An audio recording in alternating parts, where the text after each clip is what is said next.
খুঁজিনি আজ কি হলো রে আমার।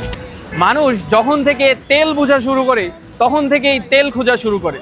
বাংলাদেশে প্রতি মাসে 2টির মতো তেলের চালান আসার কথা, কিন্তু বর্তমান যুদ্ধ পরিস্থিতির কারণে 3টিরও অধিক চালান বিলম্বিত হয়েছে, যার কারণে দেখা দিয়েছে তেলের সংকট। আজকের এই ভিডিও তেল এবং তেলের সাপ্লাই চেইন নিয়ে। তেল কোথায় উৎপত্তি হয় এবং কিভাবে তা সারা বিশ্বে ছড়িয়ে পড়ে। পেট্রোলিয়াম ইন্ডাস্ট্রিকে 3 ভাগে ভাগ করা যায়। প্রথমত আপস্ট্রিম, এখানে পেট্রোলিয়াম জাতীয় পদার্থ অনুসন্ধানের কাজ করা হয়। মূলত কূপ খনন এবং পেট্রোলিয়াম জাতীয় পদার্থ উত্তোলনই এই ধাপের প্রথম কাজ।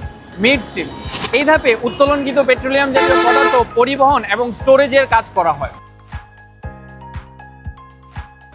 আর তারপরে আসে শেষ ধাপ বা ডাউনস্ট্রিম। এই ধাপটি অত্যন্ত গুরুত্বপূর্ণ। খনি বা কূপ থেকে যে পেট্রোলিয়াম জাতীয় পদার্থ উৎপাদন করা হয় তা দেখতে কালো রঙের হয়। অনেক সময় একে ব্ল্যাক গোল্ডও বলা হয়ে থাকে। এটিকে ক্রুড অয়েল, অপরিশোধিত তেল বলা হয়।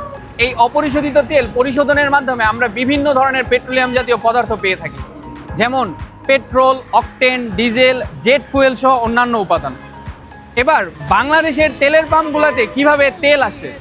বাংলাদেশের জ্বালানি তেলের মোট 20% অপরিশোধিত তেল এবং 80% পরিশোধিত তেল আসে।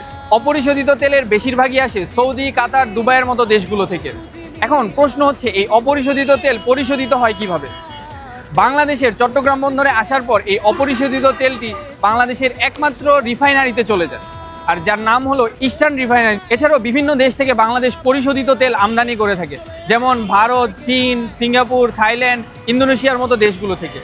এরপর বন্দর থেকে পরিশোধিত তেলগুলো দেশের বিভিন্ন ডিপোতে পৌঁছে যায়। সবশেষে এই পরিশোধিত তেলগুলো বন্দর থেকে ট্রাকে করে দেশের বিভিন্ন পাম্পে পৌঁছে দেওয়া হয়, আর এর মাধ্যমে এই জ্বালানিগুলো আমাদের হাতের নাগালের কাছে চলে আসে।